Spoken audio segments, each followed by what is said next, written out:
O sea que cambiamos al pedo el día, básicamente, ¿no? Pero bueno, Realmente. bueno.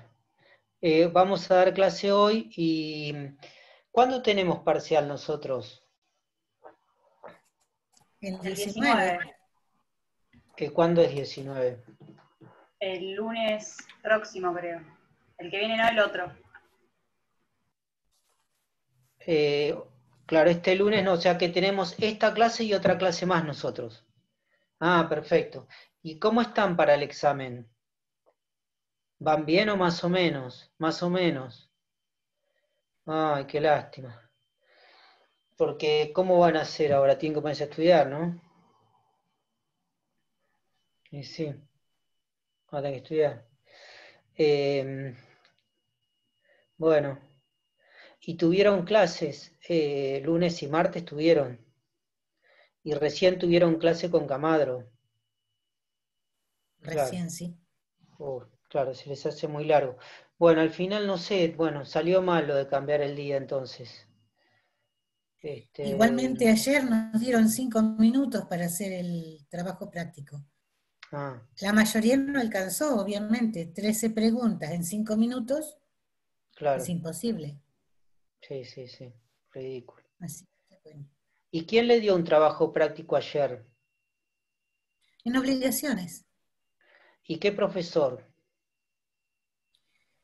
Supongo que Luis ambos. Porque le voy a, lo voy De a... la comisión, de la comisión de la doctora Fernández Puente. ¿Y ustedes le pusieron este horario el que tenían clase conmigo para hacer el práctico? No, no le mencioné nada. Como usted Creo no que iba a era estar, un horario para todas las comisiones, como el trabajo práctico anterior, que fue para Plan 2018, fue un horario para todas las comisiones. Claro, pero en era el esos plan horarios viejo. Y al hay plan otras clases. viejo, sí. Al plan ¿Cómo? viejo siempre nos pasa lo mismo. A los del plan viejo siempre nos pasa lo mismo. El primer cuatrimestre fue igual, no llegamos con los tiempos. Claro. O sea que estudiamos Y hoy, básicamente como usted de gusto. ¿Y hoy por qué son tan poquitos también? No Mañana sabría se decirle. rinde, profe, mañana Ah, rendimos elementos. porque tienen que rendir mañana. Sí. Ah. Y los que no vienen utilizan la grabación de la clase. Claro. Sí, Claro, sí, sí. está todo mal esto, ¿eh? Está mal. Bueno, veremos, chicos.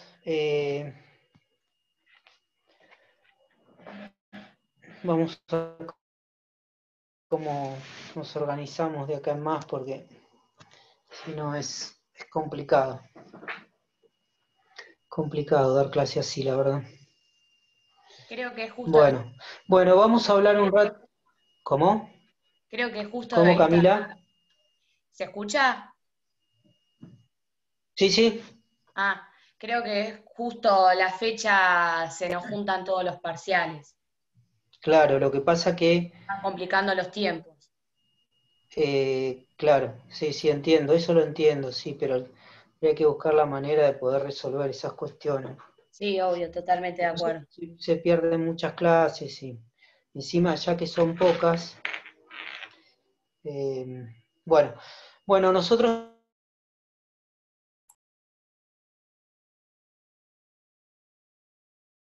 vamos a avanzar entonces sobre los temas que viene, a ver si se suman más compañeros a la clase, veremos. Yo voy a hablar con los colegas ahora, a ver, voy a plantear estos temas, porque no puede ser que en 2 días seguidos no puedan tener clases, ¿no?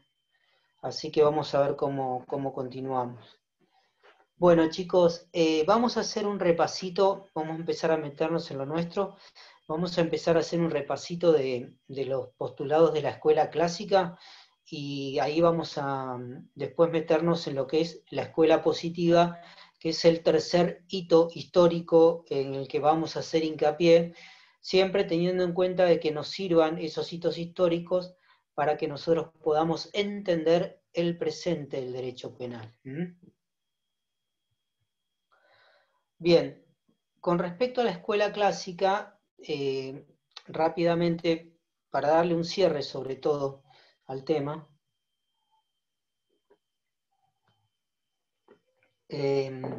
vamos a decir que vinieron a hacer un poco la escuela, que le dieron sustento doctrinario, sustento académico, teórico, a el Estado burgués, a esa burguesía que había logrado el poder a partir de la Revolución Francesa. Lo que construyeron, sí, es un saber en torno a límites al poder del Estado, ¿no? En esta modificación tan sustancial del ejercicio del poder, de pasar de estar en manos de Dios y del rey a pasar a estar en manos del pueblo, el pueblo, mediante un contrato social, otorga parte de ese poder al Estado para que el Estado organice la sociedad y gobierne, ¿sí? Entonces se da vuelta, digamos, la tortilla, y el pueblo es el que pasa a ser el soberano, ya no es de arriba hacia abajo, sino el poder de abajo hacia arriba. El soberano es el pueblo y el gobierno obedece, y la consigna debería ser gobernar obedeciendo, ¿no? Gobernar obedeciendo al pueblo. Esa debería ser la consigna que debería regir en todo Estado democrático de derecho. Es el pueblo el que gobierna. Bien, entonces, toda esa construcción del saber se lo dio al Estado burgués, se lo sistematizó la escuela clásica. Generó, como se acuerdan que lo que hablamos, ¿no? Un Estado, una organización estatal nueva, bajo la división de poderes, poder legislativo, poder ejecutivo y poder judicial se van a dividir. El poder legislativo va a ser el representante del pueblo. El poder legislativo va a buscar el bien común. ¿Por qué? Porque el pueblo va a ceder parte de su libertad, se la va a otorgar a sus gobernantes para que gobiernen en nombre del pueblo. Entonces, esa libertad que se va a ceder al gobernante se traslada con una obligación de gobernar en función del bien común, ¿no? Y después vamos a ver esta cuestión del legislador racional, ¿no? Si esto puede ser así o no. Se dividen los poderes y nace una nueva organización jurídica. ¿Se acuerdan que esa organización jurídica iba a estar haciendo base en institutos nuevos, como son la propiedad, el contrato, la herencia, y todo bajo el principio de legalidad? O sea, el Estado burgués es el Estado de la ley, o sea, es la ley la que manda, en definitiva, en un Estado burgués. El principio de legalidad va a ser el principio máximo que va a sostener la escuela clásica, ¿sí? Junto al principio de legalidad, o sea que lo que sería una frase que se acuña mucho en estos tiempos, dentro de la ley todo, fuera de la ley nada, ¿no? Que está siendo muy utilizada por los políticos por este entonces, nace acá con el Estado burgués, ¿no? Digamos, el Estado burgués va a tener el principio de legalidad, va a ser uno de los pilares de la organización política, económica y social.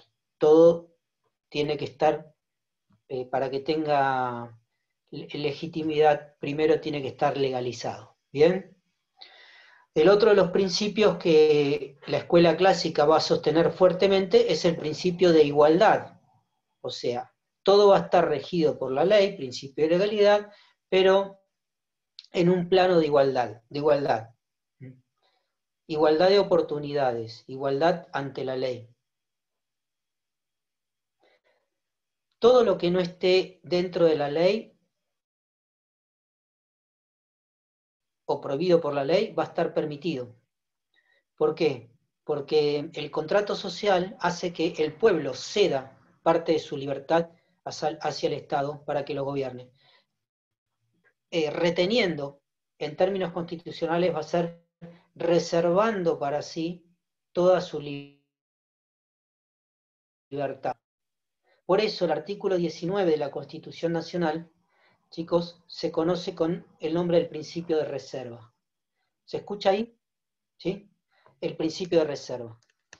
El ciudadano se reserva para sí la libertad que no va a ceder al gobierno para que ejerza el poder en su nombre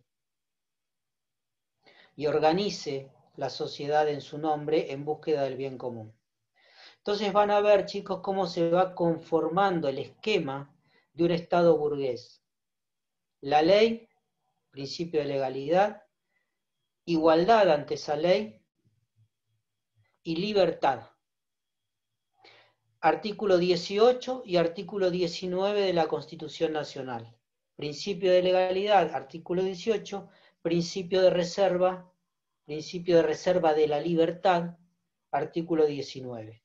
Estos van a ser los pilares que van a regir el Estado democrático de derecho que nacen con el Estado burgués. Todas las constituciones continentales europeas van a estar fundadas en estos principios que acabamos de mencionar. El constitucionalismo moderno, con la Constitución Americana, ¿no? 1776, bueno, con la independencia americana y su constitución, todas las constituciones europeas y el resto de los países americanos van a basar sus constituciones, su organización política y social en los estados democráticos de derecho. En este pilar de estos principios, legalidad, igualdad y libertad. ¿Está bien? Principio de reserva. Bueno, van a ver que de aquí va a surgir lo que se conoce como la Carta Magna del Ciudadano, que es la Declaración y de los Derechos del Hombre y del Ciudadano de 1789. La Revolución Francesa va a terminar con un manifiesto que es este, que es la Declaración de los Derechos del Hombre y del Ciudadano, que aquí quedan plasmados todos estos principios que acabamos de mencionar.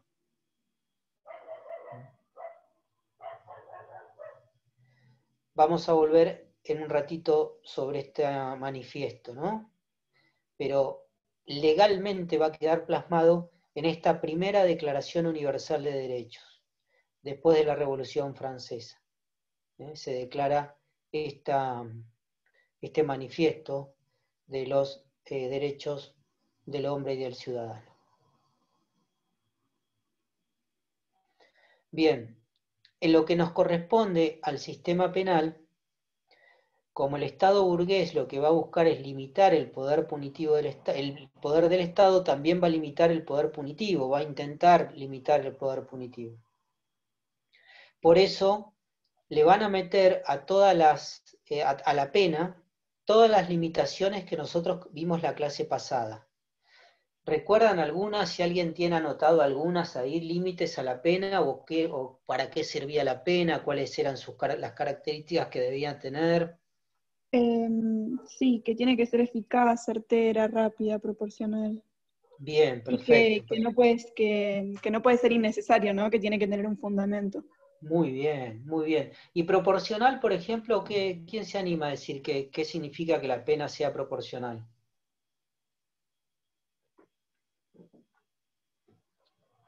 ¿Proporcional a qué? ¿Entre qué y qué? Con el Entre daño el daño, producido. Bien, muy bien. ¿Qué, Paloma? Con el daño producido, decía, Bien, proporcional con el daño. perfecto. O sea, tiene que ser proporcional al daño. Porque, bueno, todas estas formas de limitaciones eran críticas al antiguo régimen, ¿no? Críticas al poder punitivo de la Edad Media, que no tenía límites, ¿sí? Lo que busca proponer el poder es límites. ¿Por qué? Porque el poder radica en el pueblo. Y el pueblo es el que va a sufrir las consecuencias del poder punitivo. Ese mismo pueblo que va a sufrir las consecuencias del poder punitivo le pone un límite al poder. Entonces, una pena no puede ser desproporcional, ¿no? Porque vulneraría el principio de dañosidad. ¿Y cuál es el fin último de las penas para la escuela clásica? ¿Prevenir los delitos? Antes de eso, el fin último, Cuidar La búsqueda de justicia. no, porque la justicia sería, está bien, Sebastián, pero la justicia sería en términos éticos, ¿no? ¿El El bien orden social? social. Bien, el orden social. O sea, lo que va a buscar con el poder punitivo la escuela clásica como fin último es sostener el orden social. Vamos a volver también sobre esto, sobre orden social y sobre la Declaración de los Derechos del Hombre y del Ciudadano.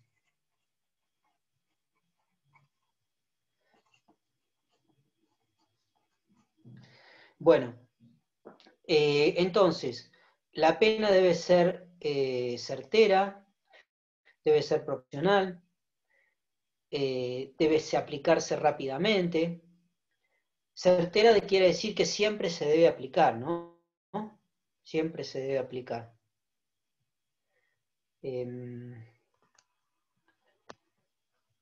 Eso le da seguridad jurídica. Eso decían los clásicos que da seguridad jurídica.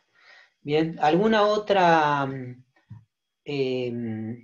atribución que se le da a la pena, o límite que se le impone a la escuela clásica? ¿Recuerdan? esto de la eficacia. Bien, deben ser eficaces. ¿Qué quiere decir eso? A ver, si se acuerda alguno, o vos, Ariana. Y calculo que sirva, ¿no? Que sirva no sé si ya está instalado el concepto este de reinsertar o de... No, como, todavía no. que sirva para el Pero, orden social, calculo que claro, entonces, ¿cuál sería una pena que serviría para el orden social? ¿La que tenga el efecto de evitación? O sea, que la pena sirva para evitar. que se lo excluya totalmente al individuo, entonces. Claro, en la No, cárcel. digamos, Ah, después va a haber teorías preventivas, pero que lo que va a buscar la pena es el que se eviten cometer delitos. ¿Por qué? ¿Te acordás lo que habíamos hablado en su concepto de ser humano?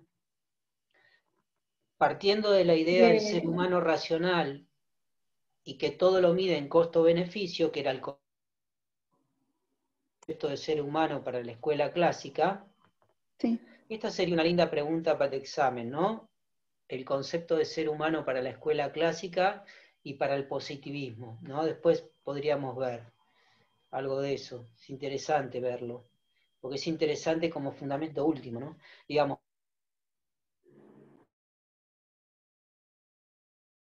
como el ser humano todo lo va a medir en función del costo y va a servir para prevenir delitos. ¿Por qué? Porque yo no voy a cometer delitos, porque como todo lo mido racionalmente, voy a evitar cometer delitos para no sufrir la pena. ¿Se entiende, Ariadna, esto? Sí, perfecto. Entonces, digamos, lo que se va a buscar con la eficacia de las penas es que prevenga efectivamente los delitos, ¿no? Una pena es eficaz cuando cumple su función, sería un poco así, en ese sentido. ¿Bien? Bueno, dicho esto, y mal que le pese a nuestra titular, yo para cerrar el tema de la escuela clásica, voy a hacer mi crítica a la escuela clásica, ¿sí? Vamos a recorrer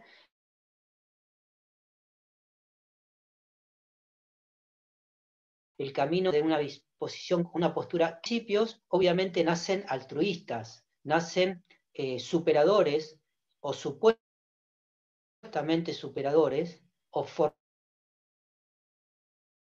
formalmente superadores de lo que Profe, superaba se la te corta. Inquisición. Ah, perdón, gracias, Sebastián. Por avisarme. ¿Se cortó hace mucho? ¿Ahí me escuchan? Sí, ahora sí, pero se va cortando de vez en cuando y como que ahora ponerle costó seguir el hilo, pero antes, por ahí cuando se cortaba, se entendía que era lo que te estabas haciendo referencia, pero ahora costó. Ah, bueno, no sé. Bueno, avanzamos un poquito más y si se sigue cortando me corro de lugar. Me voy a otro lugar de la casa. ¿Dale? Avísenme. Me voy.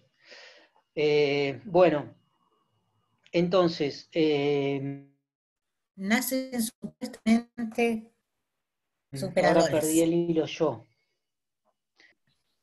¿Cómo, Sara? Se te Nacen cortó. supuestamente superadores. Ahí Bien, quedamos. claro, bien, superadores del antiguo régimen. Claro, el antiguo régimen castigaba a través de la Inquisición, ¿no? Y él castigaba el cuerpo de los condenados. Entonces, y sin limitaciones más que el poder, la decisión arbitraria del soberano. El soberano que era el rey o Dios. ¿Bien? ¿Ahí se escucha? Sí. Sí, profe. Bien, entonces, claro, nacieron a priori altruistas, ¿no? Pero ¿qué pasa? No hay que olvidar que si bien estos principios nacen altruistas, nacieron para sostener un interés de clase, que era la clase burguesa, la clase propietaria, los dueños de los aparatos de producción, dejando afuera a los asalariados y dejando afuera, por supuesto, a los desocupados. A los desocupados. Entonces, si bien supuestamente se basa en principios a priori más humanitarios, la desigualdad en la aplicación de la ley genera otra deshumanización distinta a la del antiguo régimen. Claro, el contrato existía para que las partes puedan libremente disponer de sus bienes, pero en la realidad los contratos se arribaban en una absoluta desigualdad de situaciones. De hecho, las atrocidades más grandes se han cometido en un supuesto régimen constitucional a través del trabajo formal. La explotación del hombre como mano de obra alcanzó su peor escenario a partir del Estado constitucional burgués. Trabajaban las mujeres, trabajaban los niños, no había limitaciones horarias para el trabajo, no había descanso. Los asalariados, esos salarios eran muy bajos en relación a la mano de obra y al tiempo que disponían para trabajar, o sea que estaban los propietarios y los asalariados como mano de obra explotada. Esta situación va a ser la que va a derivar con posterioridad a todo el pensamiento marxiano. O sea, va a hacer surgir a través de esta realidad de explotación del hombre por el hombre, a través del trabajo, mejor dicho, de la mano de obra, va a empezar a hacer surgir una contrapulsión al modo hegeliano de aquellas clases explotadas y la constitución de una racionalidad del explotado, cuyo paradigma va a ser el pensamiento marxiano, ¿no? El pensamiento marxista, que va a venir a recoger las necesidades de esta clase asalariada explotada. Luego de ello, van a venir, a lo largo de la historia de la humanidad, una serie de conquistas laborales, donde hoy las tomamos con cierta naturalidad, como por ejemplo el descanso semanal, las vacaciones pagas, las limitaciones en los horarios laborales, ¿no? Igual remuneración por igual trabajo, etcétera, etcétera, etcétera, que todos los derechos laborales que fueron conquistando la clase obrera, intentando limitar esa explotación de los dueños de producción, pero en una puja y en una disputa que sigue permanentemente vigente. Nunca cesó esa disputa, ¿sí? Hoy por hoy en nuestro país es una disputa, y en nuestra región es una disputa que todavía está muy, muy presente, ¿no? La lucha de los derechos de los trabajadores contra los intereses de la agencia de los empresarios, de las agencias que tienen en definitiva en sus manos los aparatos de producción. Es una lucha que todavía no cesó, pero en el medio, chicos, lo interesante de esto es que dialécticamente hubo una serie de conquistas que arrancaron desde la explotación más extrema. Piensen en la revolución industrial, vean documentales de la revolución industrial, en las condiciones que trabajaban los asalariados, ¿no? Y las condiciones tremendas que trabajaban las mujeres, los niños, sin derecho a la salud. Todas esas cosas fueron conquistas de aquellas personas que pertenecían a la clase obrera, que fueron conquistando y conquistando de la mano también de líderes políticos, muchos de ellos líderes políticos, que intentaron reivindicar esos derechos y llevar a amplia igualdad los derechos de los trabajadores. En el medio, chicos, mejor dicho, no en el medio, sino en ese recorrido, hubo muchísima, pero muchísima sangre derramada.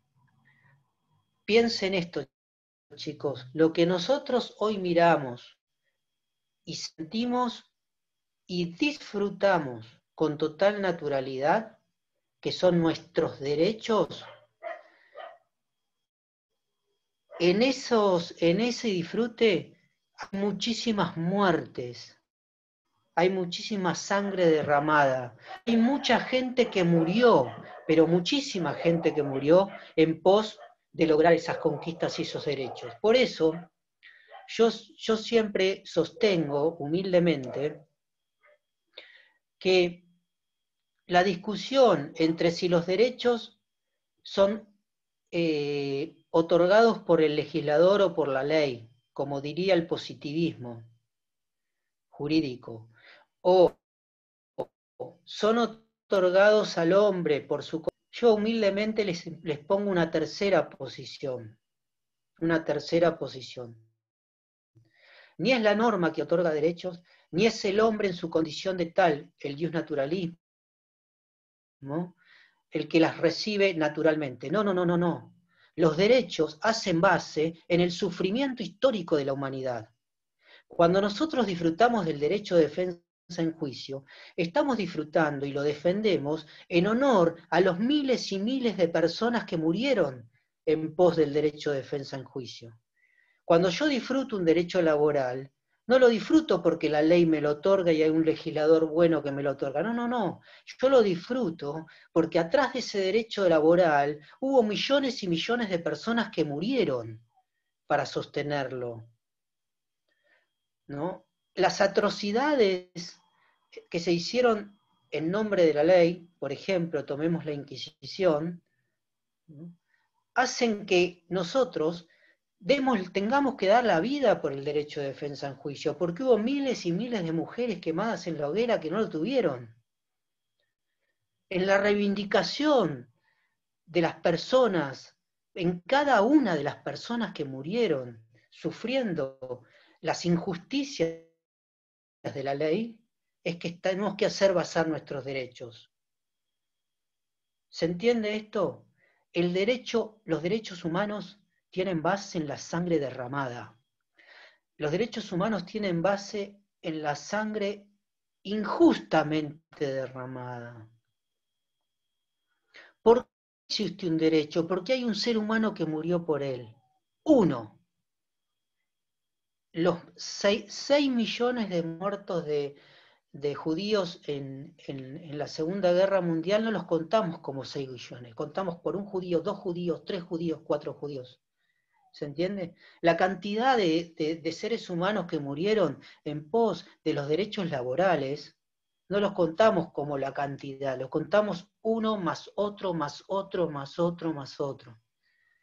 Entonces, no es una construcción que viene de arriba el goce de los derechos. El goce de los derechos, chicos, viene desde abajo, viene desde las entrañas, viene desde el pueblo sufriendo las arbitrariedades del poder. ¿Bien? Bueno, entonces, las limitaciones al Estado burgués de los asalariados que sufrían estas desigualdades, estas injusticias, es una reivindicación, debe ser una reivindicación constante.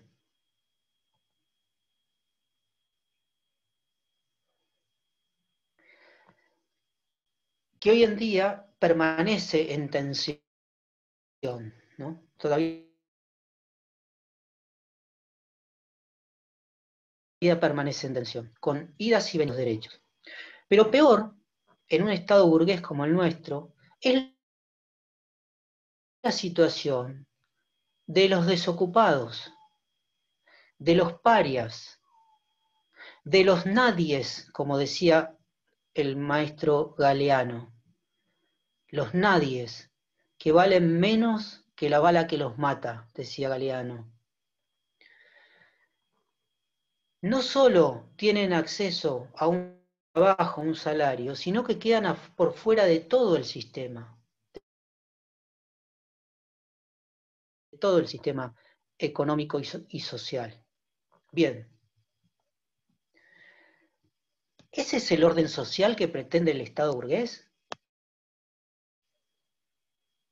Entonces, el orden social es un orden desigual. Entonces, el Estado burgués no puede explicar la desigualdad. Entonces, no puede sostener el principio de igualdad. ¿Se entiende este razonamiento que estoy haciendo por ahí medio rápido? ¿No?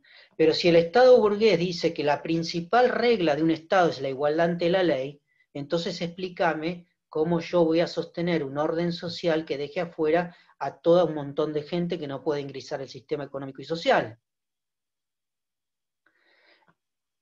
Y en este sentido, el Estado burgués nunca pudo explicarlo.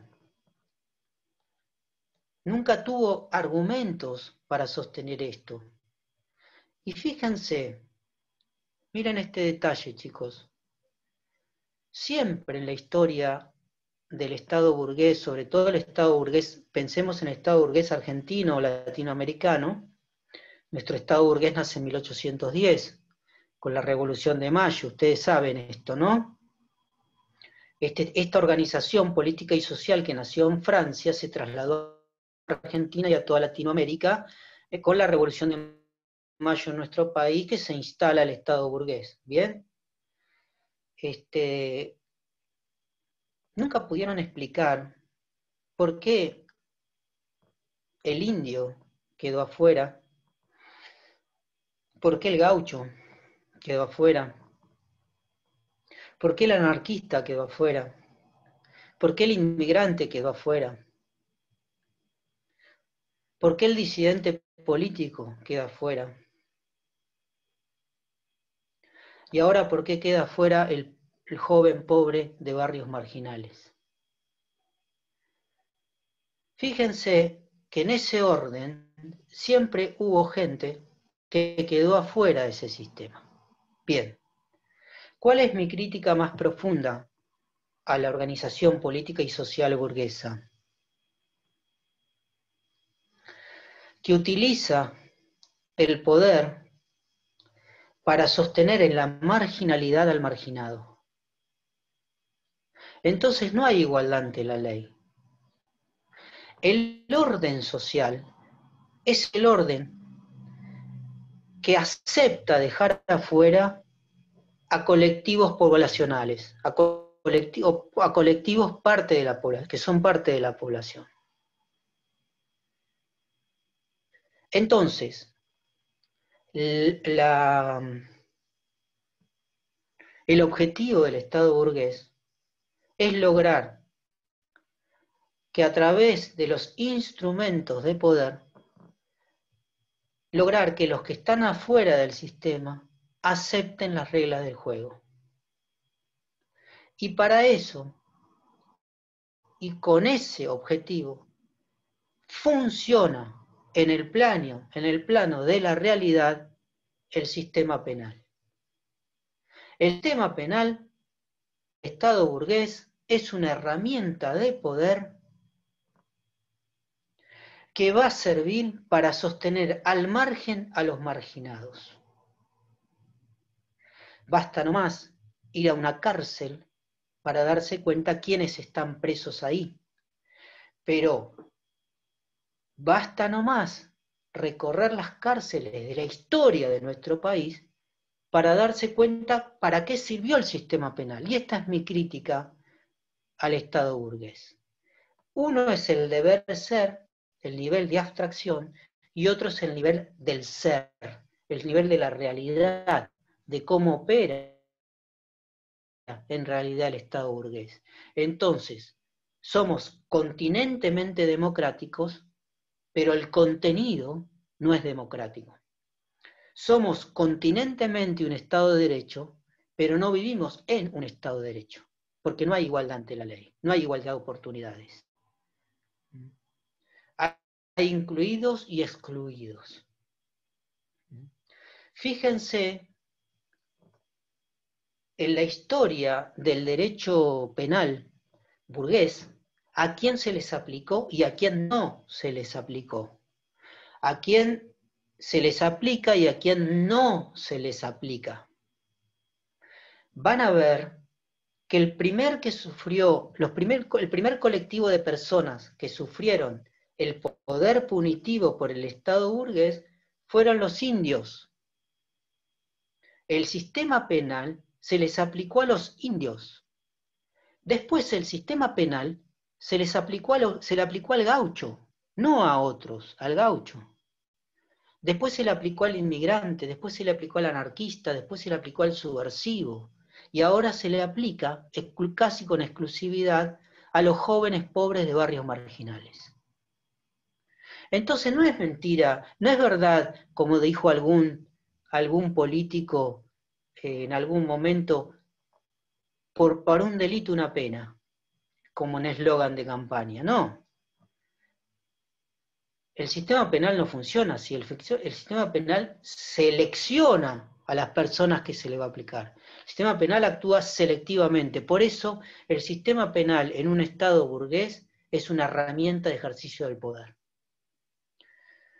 Vamos a volver sobre este punto cuando analicemos también los institutos de la teoría del delito. Van a ver cómo esto adquiere actualidad. Pero lo que tienen que tener presente,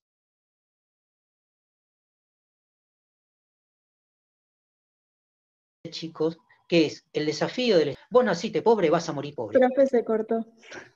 ¿A recién? ¿Recién Sí, o hace sí, mucho? recién. Bueno.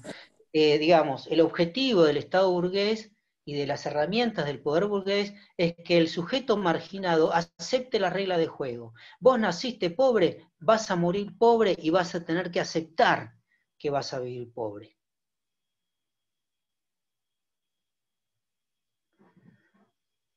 Lo que se propone el Estado burgués es la aceptación por parte del que no tiene acceso a una vida digna, acepte que no tiene acceso a una vida digna.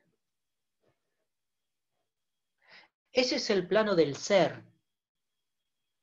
Mientras esto subsista, no hay democracia, no hay Estado de Derecho. Mientras estas variables sean variables constatables, no hay Estado de Derecho.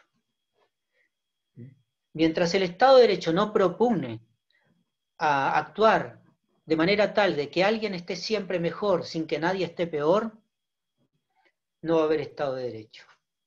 El Estado de Derecho se juega todos los días en las acciones que el poder realiza. Bien.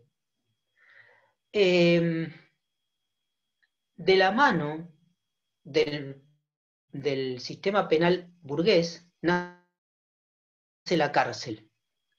La cárcel como pena.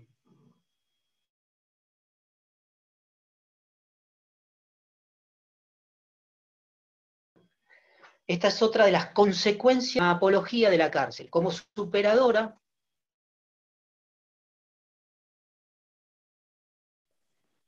del poder punitivo. Se te está cortando, profe. Ah, bueno, vuelvo entonces. De la mano de la escuela clásica nace la cárcel. La cárcel como instrumento de pena. La cárcel como la conocemos ahora nace con el Estado burgués. ¿Bien? Entonces hay un cambio de paradigma en la manera de castigar los delitos. Antes se castigaba el cuerpo de los condenados. Piensen, por ejemplo, en la hoguera, en la horca, en la parrilla. Se castigaba el cuerpo de los condenados. Con la escuela clásica, el mundo burgués, se va a castigar el alma de los condenados. Se va a castigar el tiempo. ¿Por qué se va a castigar el tiempo y el alma de los condenados? Porque nace la cárcel, se lo va a encerrar, se los va a privar de la libertad y al privarse la libertad se los priva de la disponibilidad del tiempo. Fíjense la íntima relación que tiene, chicos, el nacimiento de la cárcel con el trabajo. La privación del tiempo es la posibilidad, es la privación del trabajo. La relación entre cárcel y trabajo. La cárcel vino a ocupar entonces, mejor dicho, vino a ocuparse de los desocupados. Entonces, con el Estado burgués nace el propietario, el asalariado y el desocupado. Del asalariado se va a ocupar la fábrica y del desocupado se va a ocupar la cárcel. A uno le encantaría poder decir que el Estado burgués es lo que dice que es, donde hay reglas de juego que tienden a la humanización, que se respeta la libertad, se respeta la propiedad, la igualdad, etcétera, etcétera. Pero la realidad nos marca otra cosa. Entonces, chicos, el poder es una pulsión constante, es conflicto permanente. Y hay que tender, por supuesto, a que el derecho y el derecho penal deje de ser una herramienta de poder para ser una herramienta de transformación social. ¿Sí? El objetivo, ustedes como juristas, es generar institutos y criticar institutos, ¿no?, que tiendan, generar institutos que tiendan a fortalecer la idea del derecho como una herramienta de transformación social. Y criticar aquellos institutos o aquellas interpretaciones que tiendan, bueno, tienen mucho trabajo por delante en ese sentido. Mucho trabajo por delante. Y hoy la actualidad nos plantea muchos desafíos donde se juega el derecho como herramienta de poder o como herramienta de transformación social.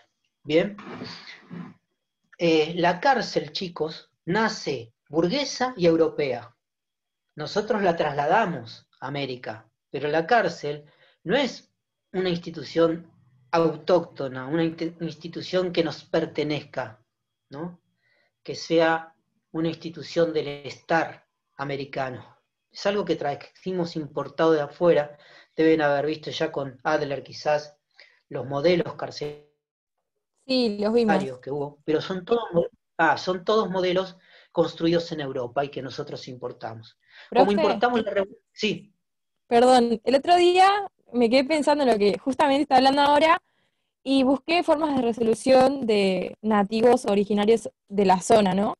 Y justo encontré el palín mirá mapuche, qué bueno. ¿Cómo, perdón? el palín mapuche encontré el palín mapuche que es una forma, es un estilo hockey, pero mediante el cual resuelven conflictos de manera pacífica. Al punto, por ejemplo, hay una falta, bueno, sacan 2 minutos al que cometió la falta y al que fue lesionado por esa falta, para que sea igualitario. Es increíble, me encantó. Sí.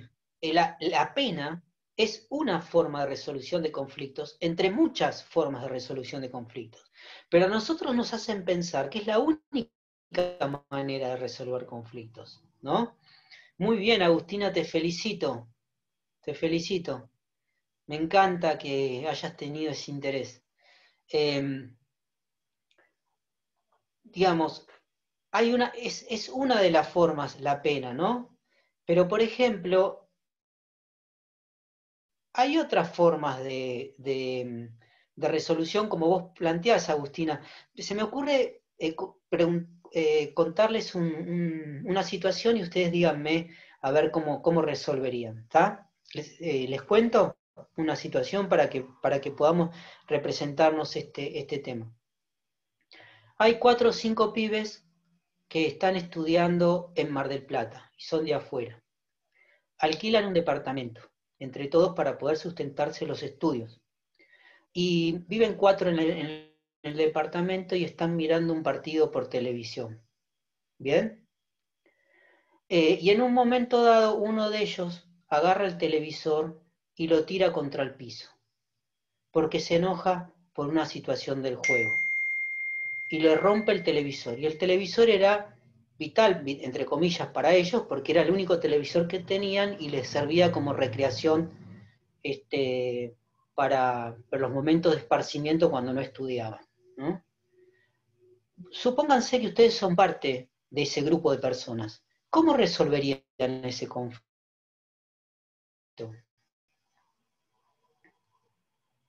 Con relación a la actitud que tomó su compañero. ¿Qué harían con él?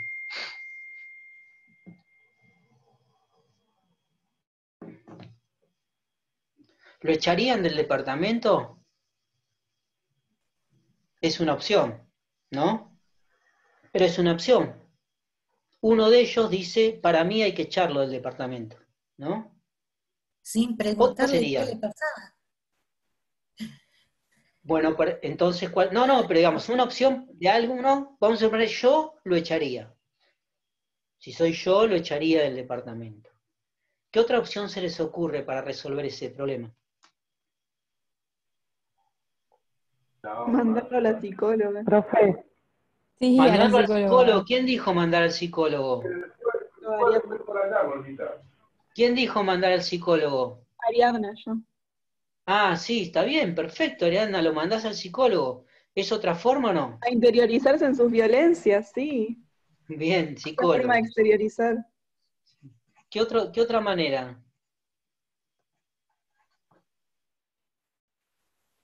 Hablar con él, a ver qué le pasa, por qué actuó Bien, así, cuál fue su bien, muy motivo. bien. Bien, bárbaro. Bien, fui anotando, dale, ¿qué más? Tratar de saber el pasado que tiene la persona, por qué, de dónde Sí, viene lo la que sería agresión. hablar con él, lo que dice Leandro, lo que dice Agustina, ¿no? Reflexionar. ¿Podemos Exacto. llamar reflexionar, Leonardo? Sí, tal cual. Porque creo que Reflexionar. tiene observar también obviamente la familia, el Bien, ámbito que fue criado. reflexionar. Perfecto. ¿Y nadie dice reparar? ¿A nadie se le ocurrió? ¿Se le ocurrió que pague el Yo lo Hacemos televisor? una mandaría al vaquita. psicólogo. Que pague el Todo lo que televisor. dijeron los demás, pero que lo pague al año.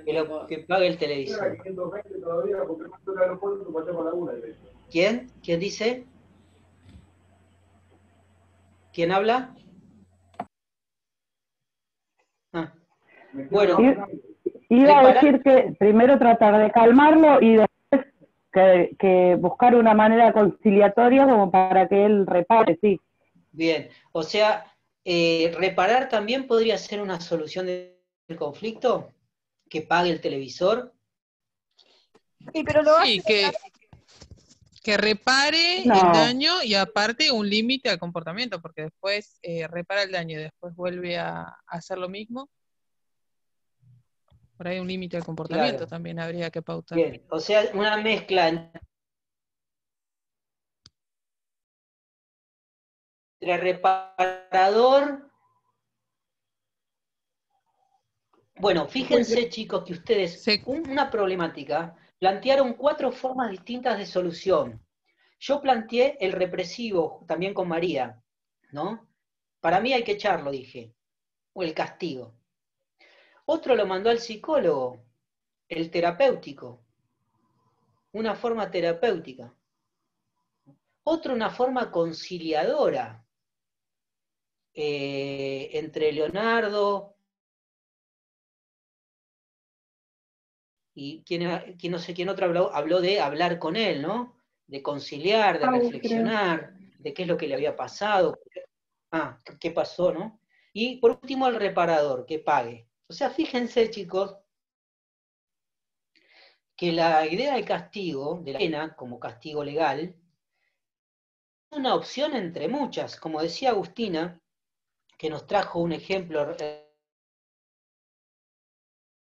hermoso de los pueblos originarios, es una opción. Lo que pasa es que nos hacen creer que no hay otra opción.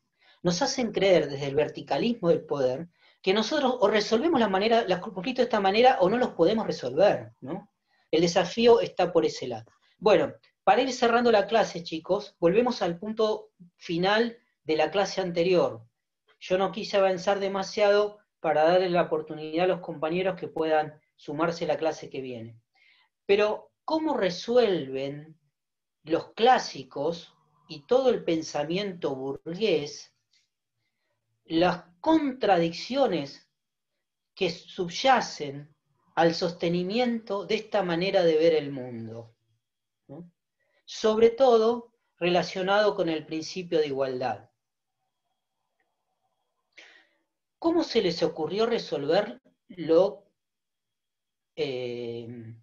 incontestable argumentativamente? ¿Cómo seguir sosteniendo el principio de igualdad en una absoluta desigualdad como lo vinimos explicando hasta ahora? Bueno, ¿qué se les ocurrió a los popes del poder para decir, bueno, podemos seguir sosteniendo el principio de igualdad? Porque muchas veces el costado malo del ser humano tampoco tiene límites. El costado bueno tampoco lo tiene, pero el costado malo, si existe esa idea de bien y del mal, si existiera esa idea del bien y del mal, siempre hay una ocurrencia más para sostenerse en el poder. Bueno, claro, ¿cómo explicar la desigualdad en un principio de igualdad? ¿O cómo explicar la igualdad en una absoluta desigualdad? Bien, pensando, ahí está. Ahí está. La meritocracia. La meritocracia. Ahí está, claro. Vos sufrís lo que sufrís, no porque nosotros seamos desiguales, es que vos sos el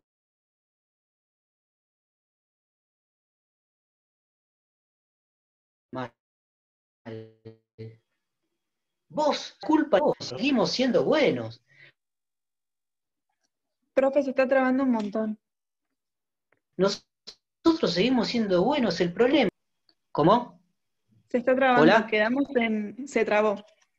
Ah, bueno, vuelvo. Entonces, ¿cómo explican la igualdad, la desigualdad? Echándole la culpa a quien la sufre. ¿Ahí me escuchan?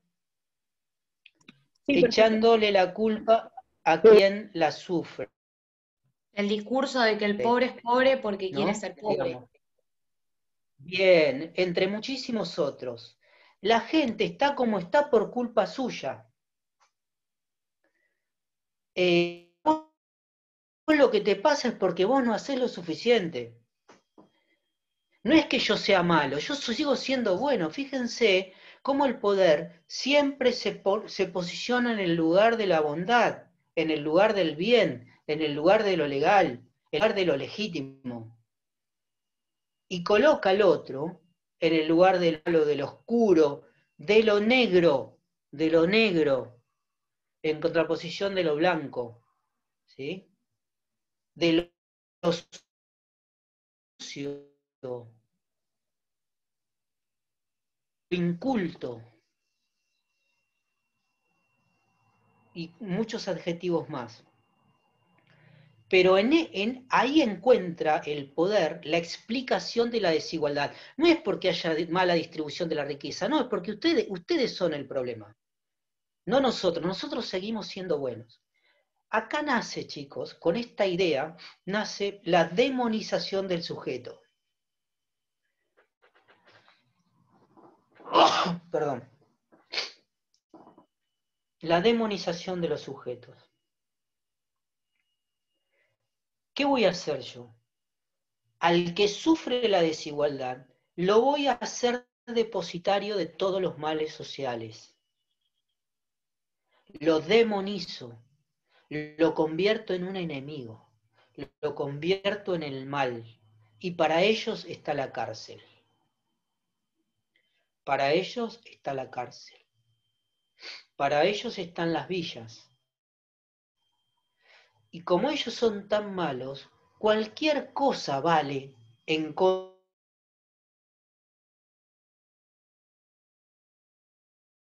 de ellos, porque cosa vale que se robaron un celular, vale que vivan en las extremas pobreza, vale que la cárcel esté... Ahí están los que nos hacen mal, a los que nosotros que pagamos impuestos, que nos portamos bien, que hacemos todo bien, ¿no? Que somos gente buena, honesta, trabajadora. Ellos son los culpables de su propia situación, no nosotros. Quien trajo este pensamiento con carácter constitutivo a nuestro país fue ni más ni menos, paradojalmente, el padre de la educación argentina, Domingo Faustino Sarmiento. En este libro, que yo se los voy a recomendar, que se llama Civilización y Barbarie. Acá está la justificación de la demonización del pobre, de la demonización del indio, del gaucho, del marginal. Del marginal. Bien. A los indios. Es a los indios y al gaucho. Sí. A ese señor le rendimos honor en toda la escuela primaria. Exactamente, exactamente. Bien. Una entraña asesina. Ese libro que yo les acabo de mostrar es el libro más maravilloso que se ha escrito en la literatura autóctona argentina moderna. No es con esto quiero decir que yo comparta ni una sola palabra de lo que ahí se dice, pero sí nos enseña muchísimo, incluso en lo que critica. En lo que critica, en lo que ataca, nos enseña. Pero es una obra magnífica, porque es una obra autóctona, es una obra nuestra. Es el primer libro que se escribe de historia realmente local, argentina y latinoamericana. Bueno, ahí está con carácter constitutivo la demonización de las clases marginales, porque hay que en pos de la civilización europea. ¿No? Esa civilización, chicos, que se construyó de la mano de la escuela clásica que hoy estamos estudiando, y cuyo paradigma legal es la Carta Magna de los Derechos del Hombre y del Ciudadano de 1789, que trae, o mejor dicho, normativiza todos estos principios que nosotros estudiamos hoy. Igualdad, legalidad, proporcionalidad, todos esos principios, y dice, son los derechos básicos del ciudadano y del hombre.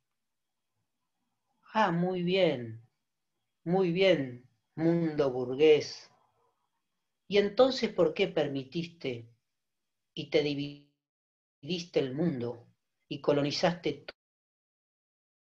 todo África, todo Latinoamérica y todo Asia? ¿No es que todas estas carta magna es para todos los ciudadanos del mundo? ¿O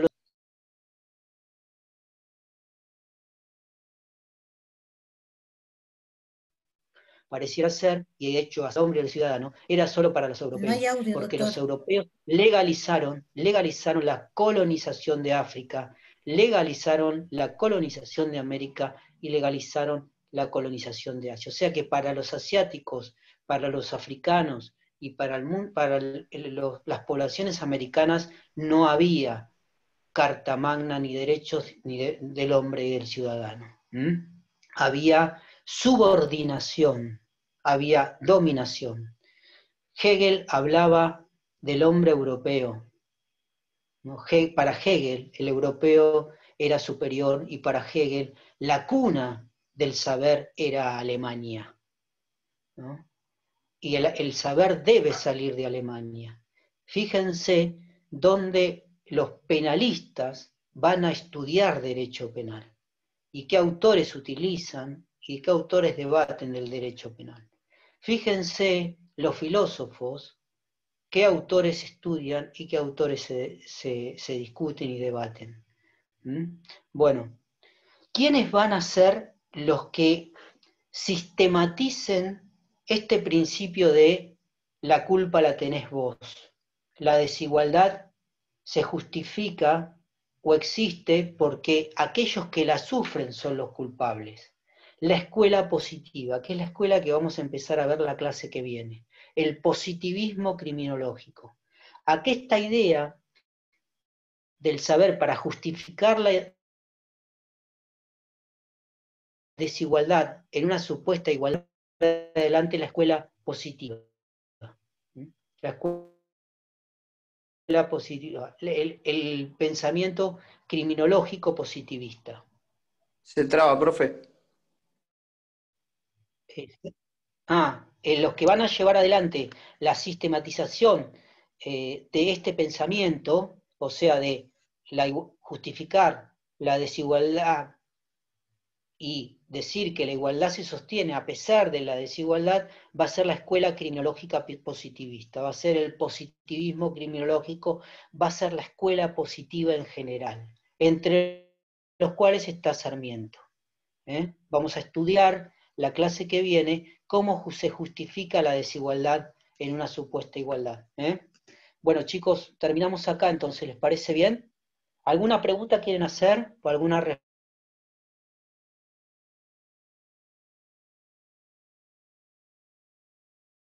reflexión? Bueno, si no, entonces nos vemos el miércoles que viene, ¿está bien? Bueno, listo entonces. Perfecto, profe, nos Muchas vemos. Nos vemos. No, gracias a ustedes. Gracias. Gracias a ustedes. Gracias. Gracias, profe. Gracias. Gracias.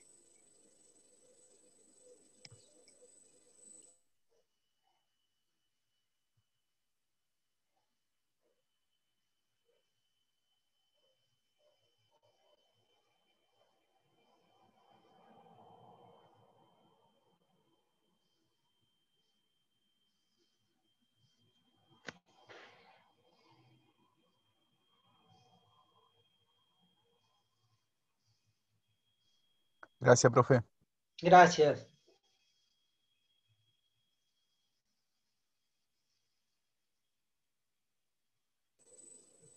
¿Me puedo hacer una consulta?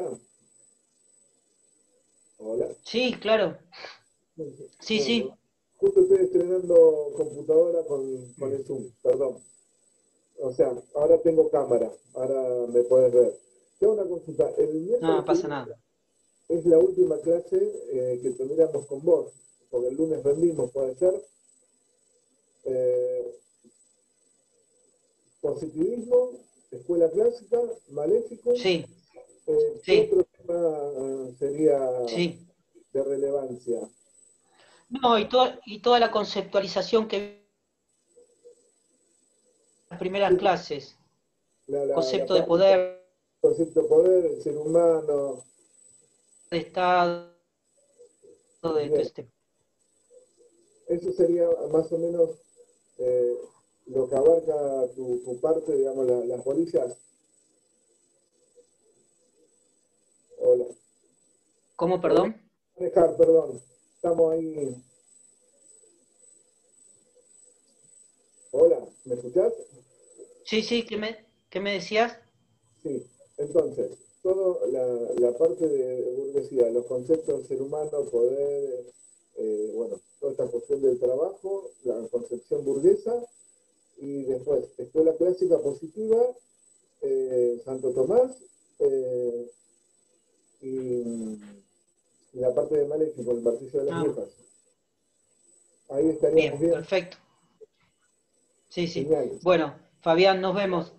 Gracias. Gracias, No, Chao, probando. chao. Gracias. Vamos. No hay problema. Nos vemos. Tenemos Chao, una chao. buena relación. Chao, chao.